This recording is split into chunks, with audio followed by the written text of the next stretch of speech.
जब भी हम इलेक्ट्रिकल सर्किट की बात करते हैं तो सर्किट में दो तीन चीज़ें बहुत ही इम्पोर्टेंट होती हैं, जैसे कि बैटरी होता है, रेजिस्टर होता है, वैसे ही एक कैपेसिटर होता है और एक इंडक्टर होता है ना।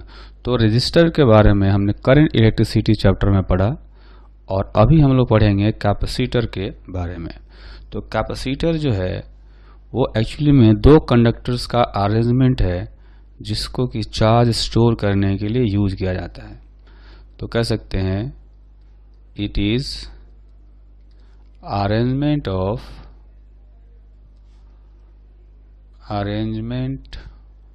Of two conductors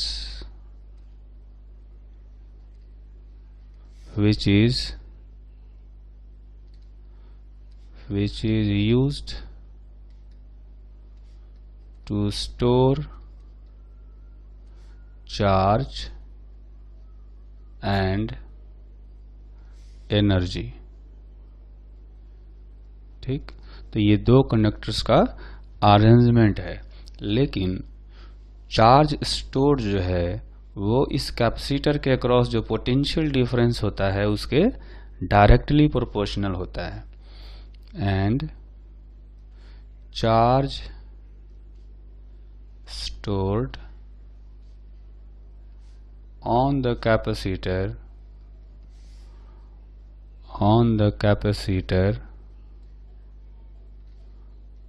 is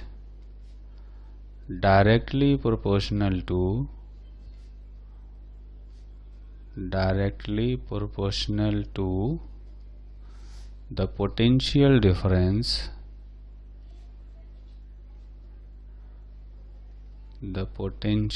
difference applied across the capacitor और कंडक्टर्स। जो दो कंडक्टर होते हैं उनके बीच में जो पोटेंशियल डिफरेंस होगा उसके डायरेक्टली प्रोपोर्शनल चार्ज स्टोर होता है ना। तो कह सकते हैं charge stored is directly proportional to potential difference where V is potential difference across capacitor. ठीक, तो अगर हम लोग इसको ऐसा करें कि Q is equal to proportionality हटाएंगे तो एक कांस्टेंट टर्म आता है C, जिसको कि कैपेसिटेंस कहा जाता है, where C is a proportionality constant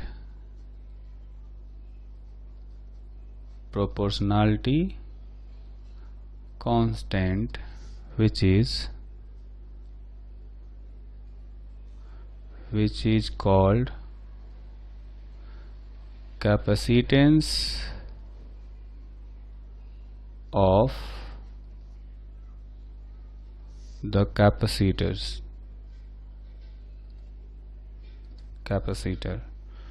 The capacitance depends on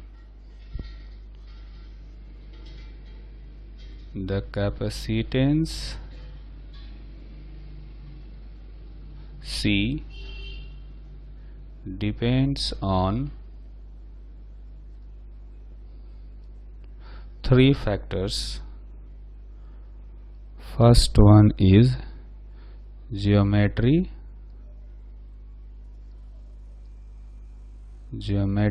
of conductors,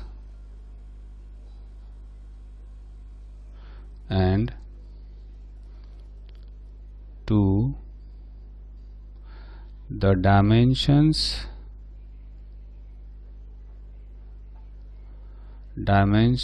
of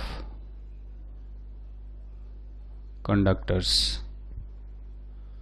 तो डायमेंशंस का मतलब, ज्योमेट्री का मतलब हो गया शेप साइज, और ज्योमेट्री का मतलब हो गया एक तरह से शेप कैसा है, जो कंडक्टर्स हैं वो सर्कुलर हैं या रेक्टेंगुलर हैं, उन पर भी डिपेंड करेगा।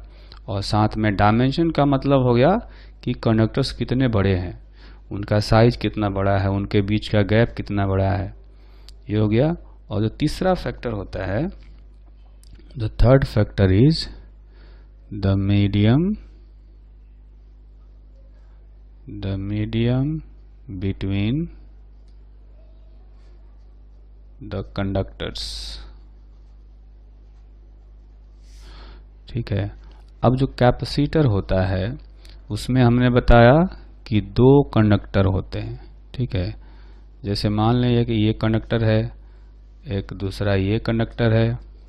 ठीक, तो ये दो कंडक्टर हैं, इनको प्लेट कहा जाता है। Two conductors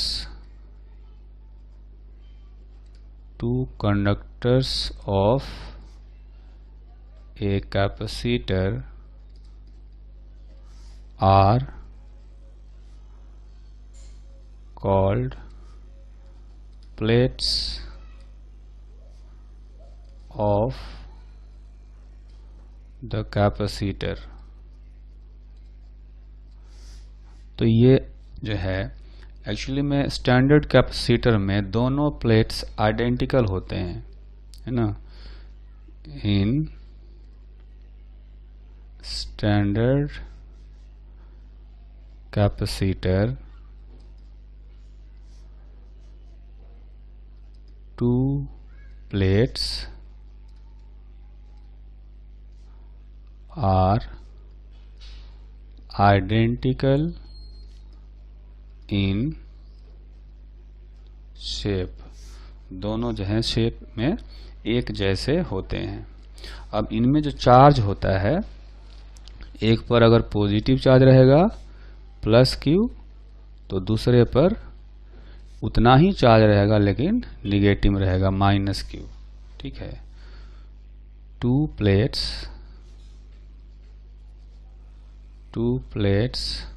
of a capacitor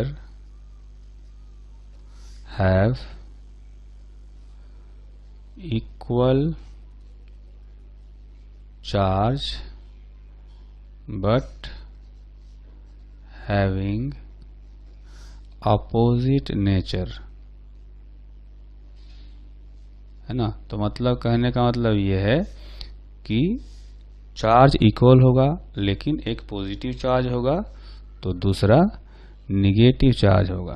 ठीक है, तो एक तो ये पॉइंट हो गया और यहाँ पर एक पॉइंट ये, तो ये दो तीन पॉइंट हमें ध्यान रखना है। एक तो हो गया कि दोनों कंडक्टर्स को प्लेट कहा जाता है। ठीक, और स्टैंडर्ड प्लेट दो है वो आइडेंटिकल होते हैं शेप वाइज अगर कहा जाए तो। दोनों पर चार्ज इक्वल होते हैं लेकिन अपोजिट नेचर के होते हैं। अब आते हैं टाइप्स ऑफ कैपेसिटर्स।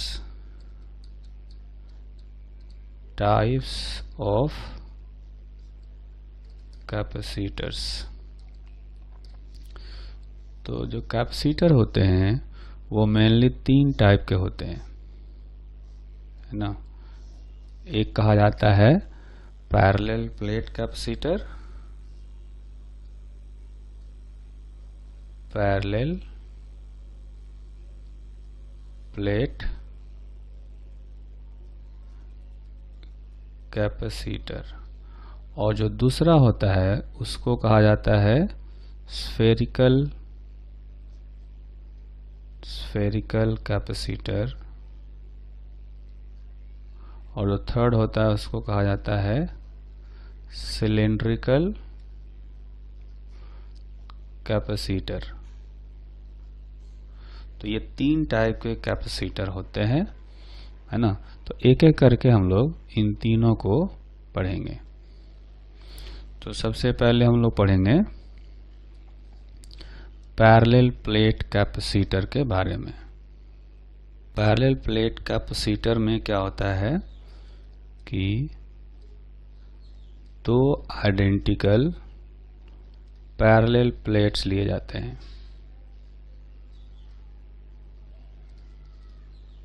है ना। तो कह सकते हैं two identical parallel plates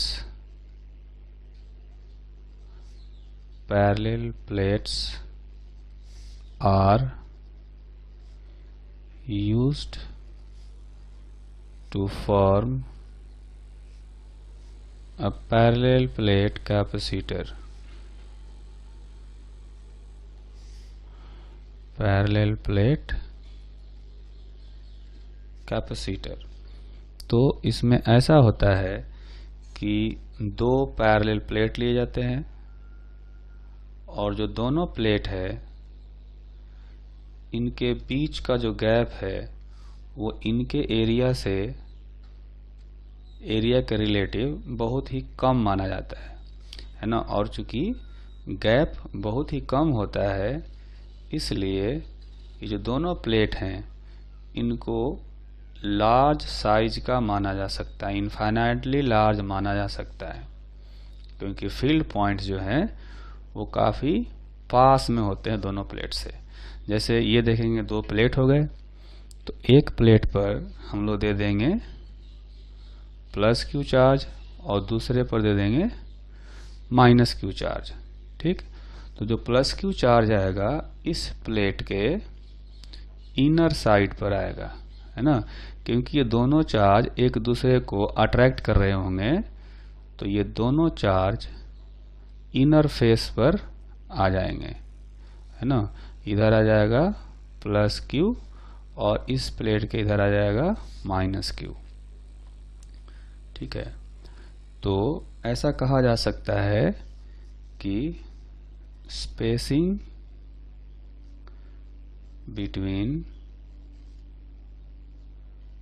between the two plates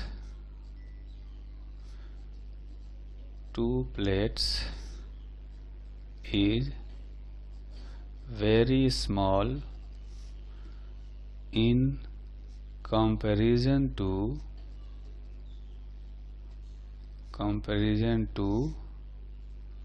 size of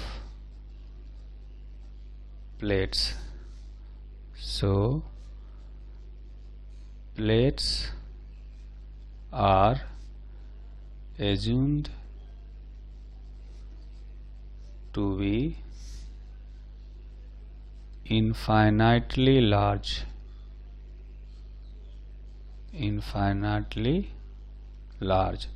ठीक है, तो इनफाइनाइटली लार्ज अगर मानेंगे तो इनफाइनाइटली लार्ज वाला जो फॉर्मूला होता था उसको भी हम लोग अप्लाई कर सकते हैं। जैसे मान लेते हैं कि एक प्लेट तो ये हो गया, है ना, और जो दूसरा प्लेट है, फिगर में आप देखेंगे गैप हम थोड़ा सा ज़्यादा दिखा रहे हैं हम लोग, लेकिन गैप बहुत ही कम होता है इनके खुद के साइज से। तो एक पर अगर माना जाए कि एक पर प्लस क्यू चार्ज था, है ना, इस पर प्लस क्यू चार्ज है और जो राइट साइड में प्लेट है उस पर नेगेटिव चार्ज है। दोनों का एरिया मान लेते हैं इक्वल है और ए है, और इनके बीच का जो स्पेस है, जो सेपरेशन है दोनों प्लेट के बीच का, उसको मान लेते हैं कि डी है। ठीक, तो चूंकि हम लोग इनको इनफाइनाइटली लार्ज मान रहे हैं, तो इनफाइनाइटली लार्ज प्लेट के कारण से जो फील्ड होता है वो वाला फॉर्मूला हम लोग अप्लाई कर सकते हैं। तो एक प्लेट के कारण से जो इधर फील्ड आएगा वो आएगा सिग्मा बाई 2 एप्सिलॉन नॉट, और जो दूसरा प्लेट है चूंकि दूसरा वाला नेगेटिव है इसलिए उसके कारण से भी सेम डायरेक्शन में सिग्मा बाई 2 एप्सिलॉन नॉट आएगा, जहां पर सरफेस चार्ज डेंसिटी सिग्मा का वैल्यू होगा चार्ज अपॉन एरिया। चूंकि दोनों प्लेट पर चार्ज इक्वल है, दोनों का एरिया इक्वल है, इसलिए सरफेस चार्ज डेंसिटी दोनों के लिए इक्वल होगा। ठीक, और दोनों ही प्लेट में सिर्फ एक ही लेयर होगा, जो इनर फेस है दोनों प्लेट का, उस इनर फेस पर ही चार्जेज होंगे। तो इस तरह से जो नेट इलेक्ट्रिक फील्ड आएगा, net electric field between plates, ये कांस्टेंट आएगा, क्योंकि हम लोगों को पता है कि लार्ज प्लेट के कारण से जो इलेक्ट्रिक फील्ड आता है वो यूनिफॉर्म होता है और उसकी वैल्यू कांस्टेंट रहती है हर जगह, डिस्टेंस पर डिपेंड नहीं करती। तो नेट इलेक्ट्रिक फील्ड आएगा, दोनों प्लेट के कारण से जो फील्ड है उनको ऐड कर देंगे, तो ये आ जाएगा sigma by epsilon naught. Sigma का वैल्यू रख देंगे तो ये हो जाएगा Q by epsilon not into ए।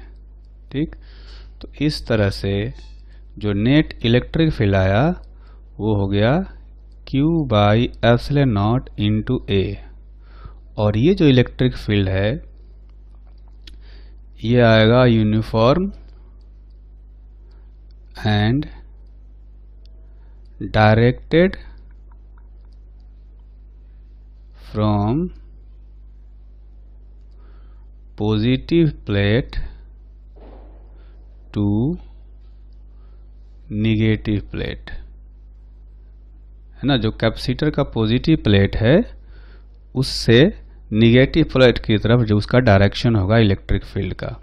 अगर इसको हम लोग यूं समझें कि यहाँ पर एक फिगर बनाते हैं फिर से, तो ये हो गया अपना कंडक्टिंग प्लेट और जो दूसरा है दूसरा कंडक्टिंग प्लेट ये हो गया, है ना।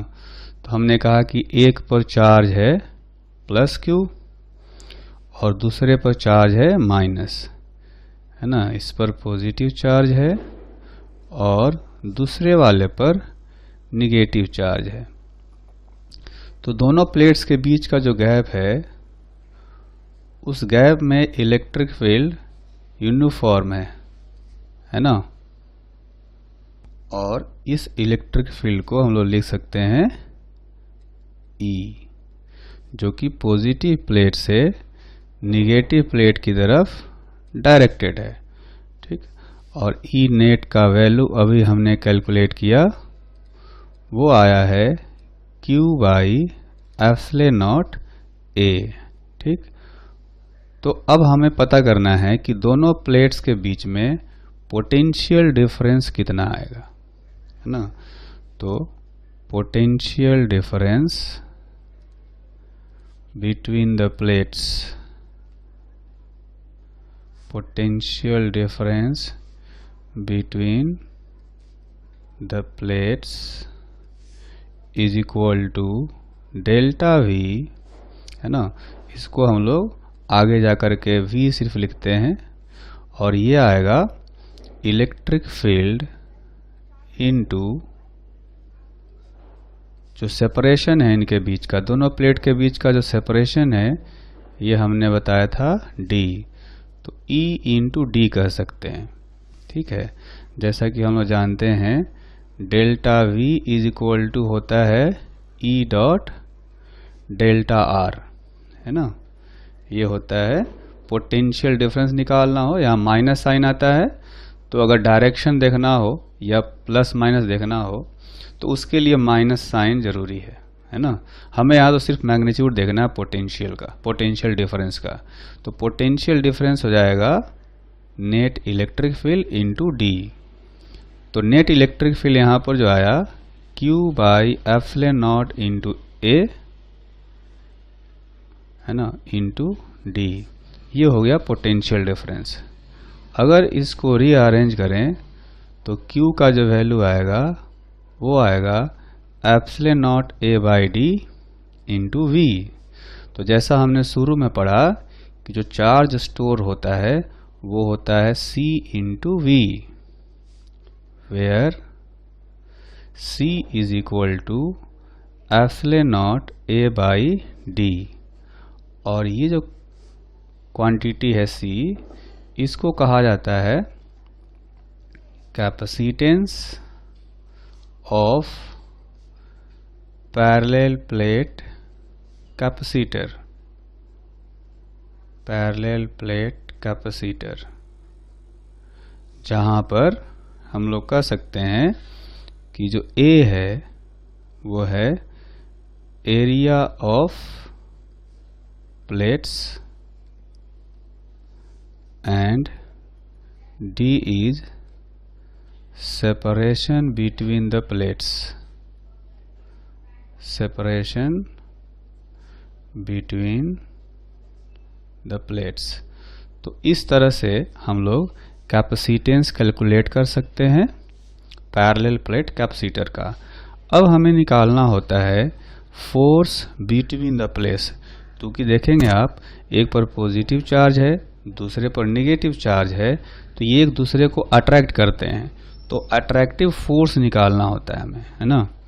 तो हम लोग अभी कैलकुलेट करेंगे फोर्स बिटवीन द प्लेट्स। तो उसको कैलकुलेट करने के लिए हम लोग क्या करेंगे, फिर से एक फिगर बनाते हैं, है ना। तो इस फिगर में आप देखेंगे कि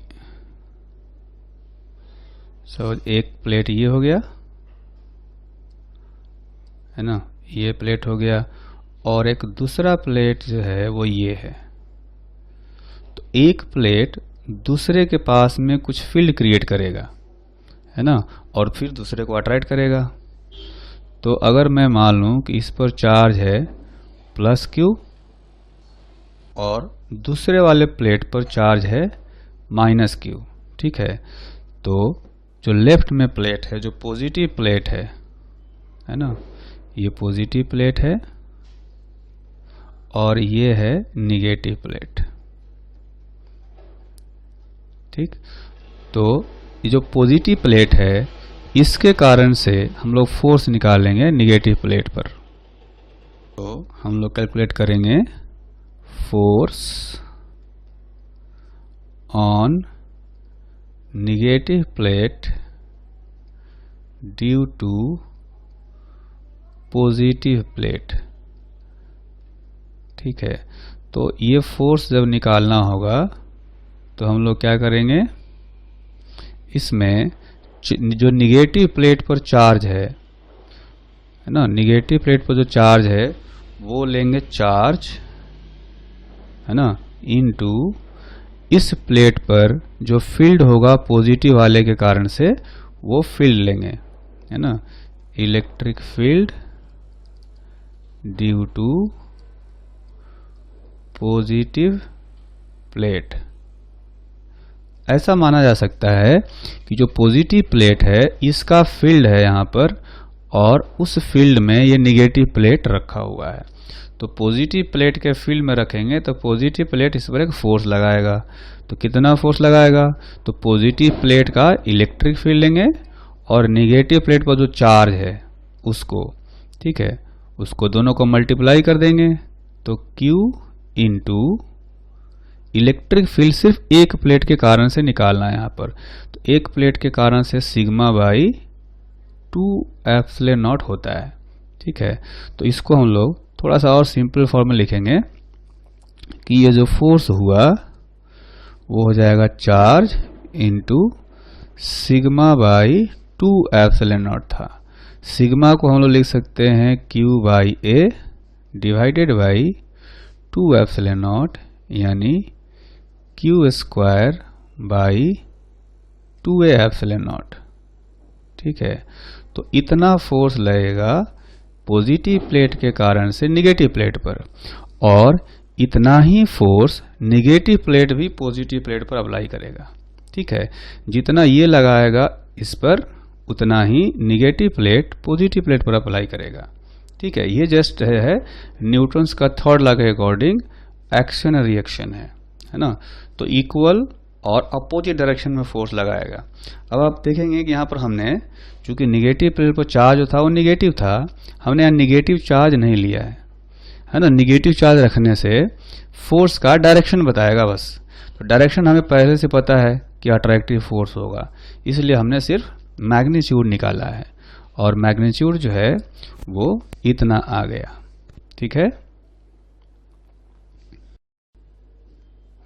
अब हम लोग पढ़ेंगे एक दूसरे टाइप का कैपेसिटर जिसको कहा जाता है spherical capacitor.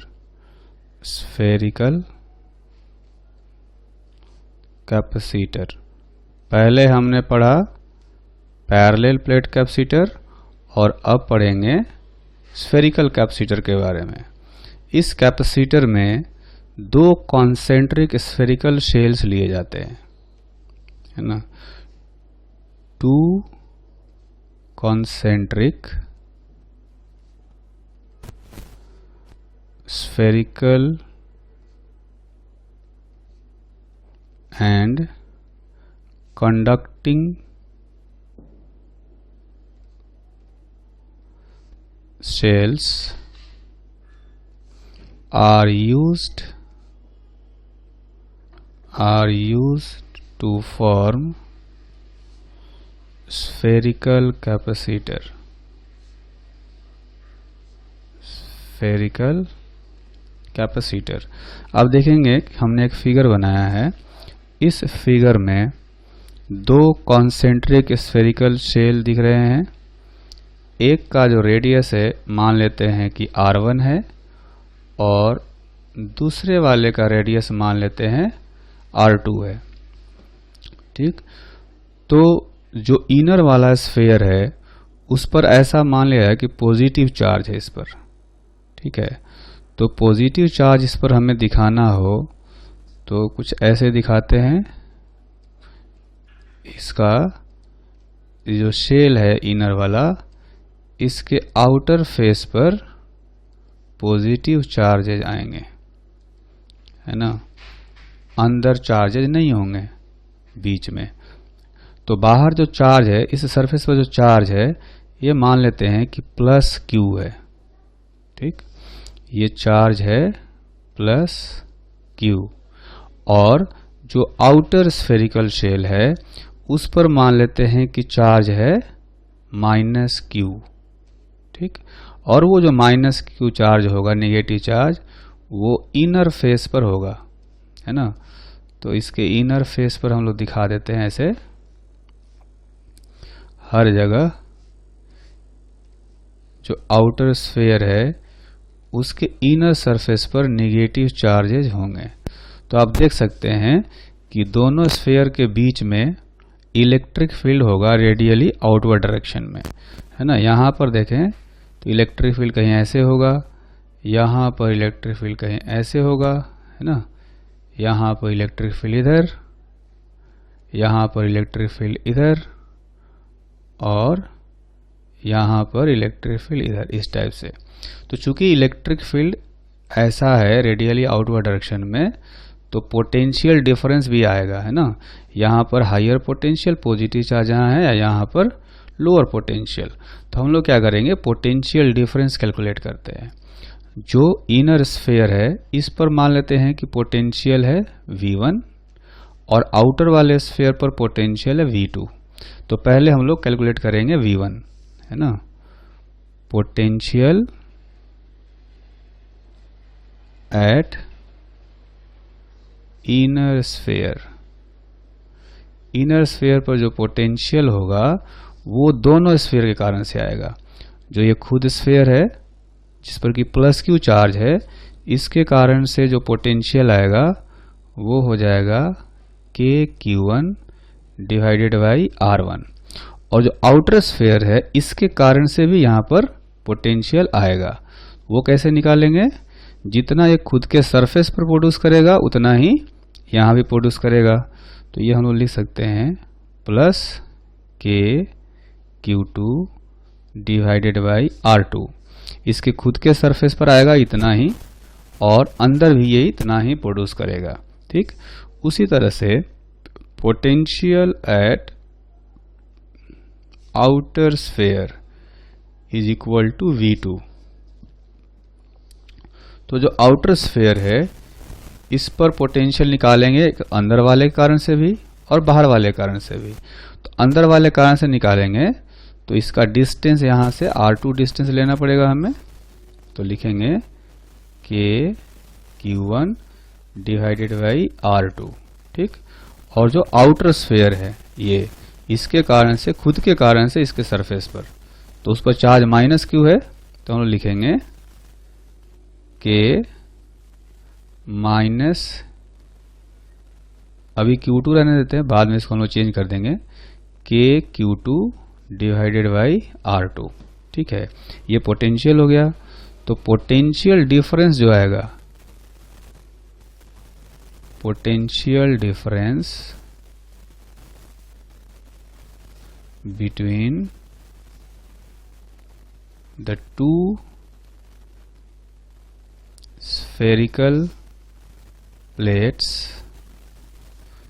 is equal to delta V is equal to V means V1 minus V2। तो V1 में से V2 माइनस करेंगे तो देखेंगे कि ये वाला जो टर्म है, दोनों में जो दूसरा टर्म है वो एक ही है, तो ये और ये कैंसिल हो जाएगा। तो यहाँ बचेगा K Q1 1 by R1 minus 1 by R2।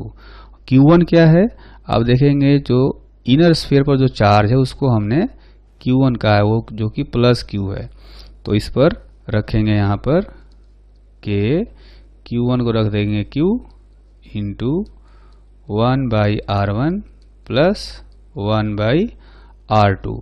यहाँ पर प्लस नहीं है, यहाँ पर माइनस है, तो इसको हम लोग थोड़ा करेक्ट करेंगे, है ना। तो यहाँ पर आ गया माइनस 1 बाई R2। ठीक, तो जो पोटेंशियल डिफरेंस है उसको हम लोग इस तरह से लिख सकते हैं, V is equal to K का वैल्यू है 1 by 4 pi epsilon not into Q, ऊपर हो गया, और ये आएगा R2 minus R1 divided by R1 into R2। ठीक है, तो आप देखेंगे कि यहाँ से जो Q का वैल्यू आएगा वो हो जाएगा 4 pi epsilon nought R1 into R2, ठीक, divided by R2 minus R1 into V। और ये जो क्वांटिटी है, इस क्वांटिटी को हम लोग लिख सकते हैं C into V, where C is equal to, where C is equal to 4 pi epsilon naught R1 into R2 by R2 minus R1 is the capacitance of spherical capacitor, is capacitance of spherical capacitor। ठीक है, तो इस फॉर्मूले को थोड़ा सा और analyse करते हैं। ये जो फॉर्मूला अपना आया है वो ये आया है, C is equal to 4 pi epsilon nought R1 R2 divided by R2 minus R1। अब इसमें सोचें कि अगर R2 बहुत बड़ा हो जाए, when R2 is very very greater than R1, then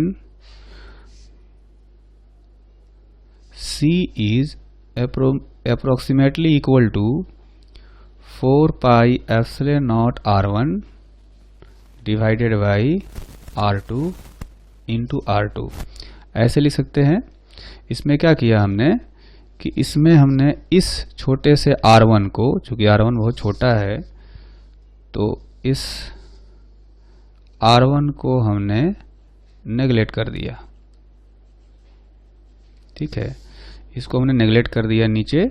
लेकिन अब देखेंगे कि नेगलेक्ट करने से क्या हुआ कि ये R2 और ये R2 कैंसिल हो गया, तो C का जो वैल्यू है उसको हम लिख सकते हैं 4 पाई एप्सिलॉन नॉट R1। ठीक है, अब जो है यहाँ पर एक इंटरेस्टिंग रिजल्ट है, और वो रिजल्ट ये है, कहने का मतलब ये है कि अगर कोई अपने पास स्फेरिकल कंडक्टर हो, जैसे मान लेते हैं ये एक कंडक्टर है, ठीक है, जिसका कि रेडियस है r, ठीक है, तो for a spherical conductor, spherical conductor है तो इसका रेडियस है r। ऐसा मान सकते हैं कि इसका जो खुद का रेडियस है r1 is equal to r है, और जो दूसरा कंडक्टर है जो कि इन्फिनिटी पर रखा हुआ है, हालांकि जो कि है ही नहीं, तो माना जा सकता है कि इन्फिनिटी पर है, तो उस केस में इसका जो कैपेसिटेंस है ये हो जाएगा 4 पाई एप्सिलॉन नॉट इंटू जो R1 था, R1 की जगह पर R रख देंगे, है ना। तो ऐसा कहा जा सकता है कि एक सिंगल कंडक्टर भी कैपेसिटर जैसा काम करता है, क्योंकि चार्ज ये भी स्टोर करता है ना। तो कहा जा सकता है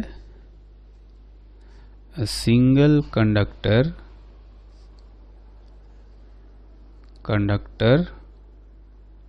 also behaves as a capacitor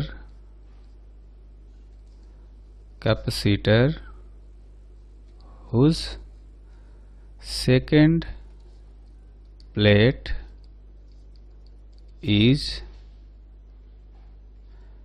assumed to be at infinity, है ना।